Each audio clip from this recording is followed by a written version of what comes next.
The release of TMNT has been a ton of fun because, I mean, we've got 4 different characters here, and it's kind of sad to think that tomorrow I will be uploading my Michelangelo version of this video. I've already done my Leonardo and Donatello version, but to think that this is the last intro dialogue video that I'll be making for Injustice 2.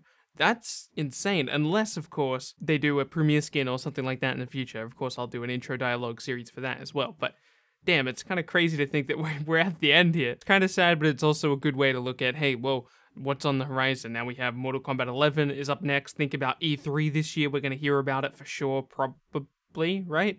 Yeah, for sure. We'll probably hear about MK11 at E3, and that will be fun to talk about and get the hype going for that game. But for now, let's talk about Raphael and his awesome intro dialogues in Injustice 2. In the previous episodes, I've allowed you guys to vote on what character you want to see next. Obviously, there's no reason to vote this time. Michelangelo is just going to be next. I'm kind of surprised that Michelangelo was the least voted for character in every single one of the voting. Like, I thought Michelangelo would be on the top of the list just based on the type of character that he is, but apparently you guys wanted it in this order, which is fine, because this is probably the order I would have picked anyway. Alright, let's check it out, starting with this interaction with Blue Beetle.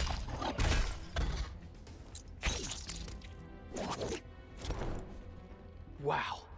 Meeting you is just so cool. Sorry, Blue Steel. Still gotta punch you. Not cool, man. I just thought this was kind of cute. I mean, Blue Beetle, being the nerd that he is, the type of character that he is, you know, he's a young character. He's a part of our generation, the generation that grew up with the internet and a ton of things that drive us toward kind of like a nerd culture type thing. So of course, for the first time when he sees the turtles, he's gonna have this type of interaction. A reaction like this is absolutely justified when he's, you know, he's one of us. I also like that Raphael just had no mercy. He was just ready to get straight into the fight. This next interaction is with Supergirl, and it's one of my favorite ones for Raphael. Honestly, it might actually be my favorite one. Now that's a sweet Superman cosplay. The name is Supergirl. Sure, and I'm a Renaissance artiste. I thought this was so cute. Obviously, Raphael is not familiar with the DC world, so when he walks into a room and he sees like a female dressed up with Superman's costume, the House of L crest and everything, of course he's gonna think it's a cosplay. I think that's hilarious because I know people in real life who didn't even know who the Supergirl character was until the Supergirl TV show, and immediately they were like, look at this budget version of Superman, why didn't they just get Superman? I'm like, because Supergirl is not the Superman character, she's actually very different, they just share the same powers, and, you know, I got into that whole conversation, and I like Raphael reacting in that similar way. I thought it was kind of cute. Also, just mentioning cosplay is an immediate, like, thumbs up. There's a lot of things that really don't make sense to a lot of the older generations. Things like esports, things like cosplay, all that stuff doesn't really make sense to even some people in my generation. So I love it when even just little references like that pop up. This next interaction is with another guest character, Hellboy.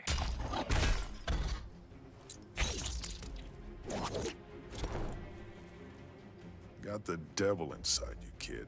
I get angry, so what?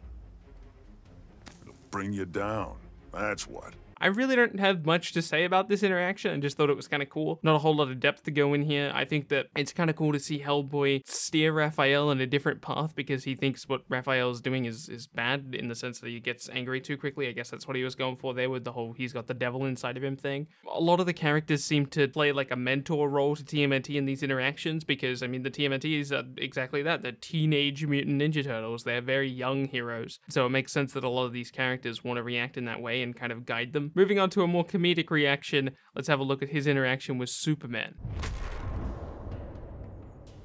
New York pizza's the best, am I right? 2 words. Beef bourguignon. You really have lost your mind. I audibly laughed out loud when I heard this one. That's just perfect. Superman is such a serious character in the Injustice series. He's a very dark take on Superman, a very evil version of Superman. For people who don't remember, he literally blew up a warehouse of people who just stood against him politically. He just killed a bunch of people who politically disagreed with him. The character is crazy evil in this story. So for him to have this like nice lighthearted moment about pizza, it's cute, and it makes me wish that there was an alternative timeline where we got a good guy Superman. rather than this evil brooding one that we have now. That being said, I really do like the evil brooding one in the context of the story, but as far as like intro dialogues and stuff like that, when we go into like the main version of the game, like the multiplayer version of the game, it's kind of upsetting to see that evil version of Superman. But like I said, it works so well in the story that I'm not sure I would get rid of him. I really like him in the story. Perhaps maybe in future Injustice games, NetherRealm could add like a good or bad option for all of the regime members in character select options. That way we can get different intro dialogues, because I feel like NetherRealm has to be at least a little bit hesitant to add other voice lines like this for Superman, because it takes away from the character that he is, at least in this world. This next interaction is with my favorite DC character, the Flash. Better run while you can, dude. I can break the sound barrier. Sure, and I'm a Renaissance artiste. These are both general lines from both characters. Raphael says all of those things to another character. The Flash says all of those things to most of the other characters. But the way that they kind of just come together, I think it worked really well. And I also just like the idea of Raphael telling him, hey, the Flash, you should run while you can. And even when the Flash goes ahead and tells him, hey, but I'm like really fast. I can break like the sound barrier. Raphael just doesn't believe him and brushes it off, which makes sense because Raphael isn't used to characters like this over on his world, so seeing somebody that can run as fast as Barry is probably going to be a huge shock to him. So yeah, despite it being like a generic dialogue option from both characters, I think it fits together quite nicely. The next interaction is in the mirror match.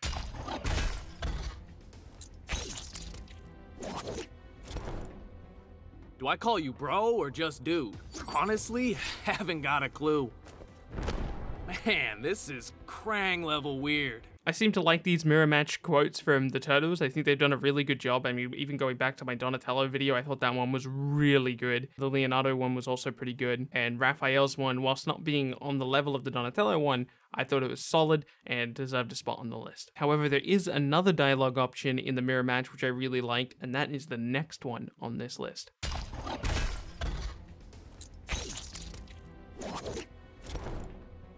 Yo, I think this is a crossover.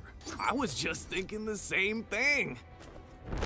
Nobody thinks my thoughts but me. Okay, so there's multiple reasons I love this one. First of all, there's a certain level of, I guess, Derek humor. For people who don't know, Derek is one of the people on the Watchtower live stream, and he kind of says some corny jokes on occasion, and this joke made me laugh because it is, you know, that type of joke. It's a joke that is not funny, but it's so not funny that it's kind of funny. These jokes are never going to make me laugh out loud, but it certainly made me chuckle. I also think this would actually happen if Raphael and Raphael met each other from two different multiverses. I'm sure that Raphael would have this type of response, just based on how angry of a person he is. Nobody thinks my thoughts but me. It's just such a stupid statement, but the type of thing that Raphael would get mad about, I think. The next interaction is with the God of Thunder. You know I'm the best of us, right? You would be quick work for a Shaolin.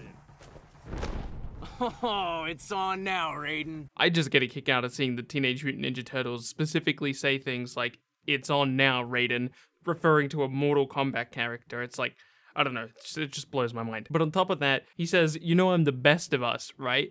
I initially thought he was talking about Raiden, but when you listen to the line, what would make more sense is if he said, you know I'm the better of the two of us, or you know I'm the best of the two of us. So when he says, you know I'm the best of us, I think he's talking about the Turtles, and I think he thinks that he's the best of the Turtle. Boy, you're forgetting about my boy Donatello, you're forgetting about my boy Leonardo. You're a close third, but just, I need you to chill. You ain't the best. Moving on to another interaction from a Mortal Kombat character, Sub-Zero. Finally, a 5-star fight. You are an inferior warrior. That's what Krang thought, too. I just like this one because it shows off how cocky Raphael is. When being called an inferior warrior, he's just like, well, I mean, I beat Krang, and Krang thought I was an inferior warrior. You know, the more I listen to Raphael intro dialogues, I'm like, you know what? Raphael's a cool character. I always thought Raphael was a cool character, but even more so now. Moving on to the final interaction of this video, and definitely the one that I think gets me most excited, at least like for the implication that it would have on like the canon of these things if they were to ever actually cross over. And this interaction is with Atrocitus.